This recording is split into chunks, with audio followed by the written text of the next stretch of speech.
Star Wars The Rise of Skywalker is an action-adventure, fantasy and sci-fi flick starring Adam Driver, Daisy Ridley, Carrie Fisher, Oscar Isaac and John Boyega amongst so many others. It is directed by J.J. Abrams.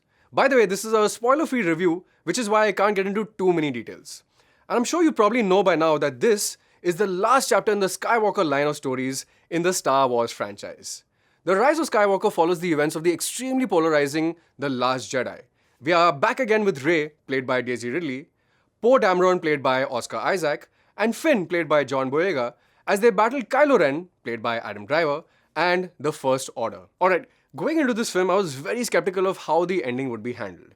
I am a Star Wars fan. I grew up watching the original trilogy as a kid. I have a bunch of merchandise and the works. And I'm one of the small group of people who really liked The Last Jedi. I thought it was refreshing and took the saga to new places with very interesting arcs for the characters. That said, I know why so many people didn't like it, but I don't quite get the backlash. A lot of Rian Johnson's ideas were bold, and the implications would depend on how The Rise of Skywalker took them further to their conclusion. The biggest challenge faced by the new trilogy, beginning with The Force Awakens, was that it intended to bring closure to the original beloved characters Luke Skywalker, played by Mark Hamill, Han Solo, played by Harrison Ford, and Leia Organa, played by Carrie Fisher, while adding new characters to the lore. Since then, the plots and storylines raised more questions than they answered.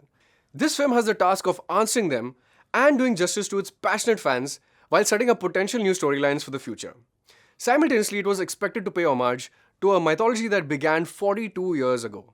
It's a daunting mission, and for all those reasons, this film will become equally, if not more divisive, than its immediate predecessor. I'll begin with what works. The background score is fantastic, with John Williams giving it his all one last time. This certainly uplifts certain scenes by adding more emotional heft.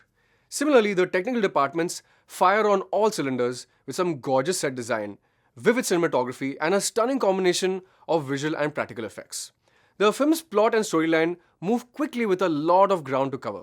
This also means some aspects are grazed over, since there is no time to allow the weight of certain events and revelations to fully sink in. Most of the reveals open even more questions, and honestly, I'm baffled by some of those decisions.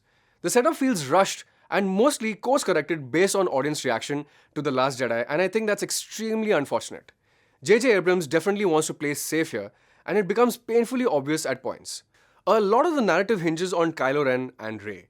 Adam Driver and Daisy Ridley put in solid performances to carry that weight. The scenes with both continue to be the most engaging and rewarding. John Boyega and Oscar Isaac also get more time to build on the bromance with Finn and Poe respectively, leading to some humorous moments, and yet there is not quite enough of them. Original trilogy darlings Chewbacca, R2-D2, C-3PO, and Lando Calrissian, played by Billy D. Williams, get their moments, but they often don't feel as earned as they deserve to be. That notion extends further to some fan service that may or may not work for everyone. Some new characters are intriguing, but they don't do enough to eventually matter. Fortunately, the action set pieces and scale of the fights and battles are immense, which keeps the momentum flowing well enough. Keeping all that in mind, I'm going with 3.5 stars for The Rise of Skywalker. I really wanted to like this movie, and there are some parts I did enjoy. The cast, both old and new, is extremely likable, and all the Star Wars elements are there, other than the storytelling. It became evident that the overarching narrative of this new trilogy wasn't clearly outlined to begin with. Eventually, the film does enough to wrap up the new trilogy, but only time will tell where it ranks in the eyes and hearts of its fans.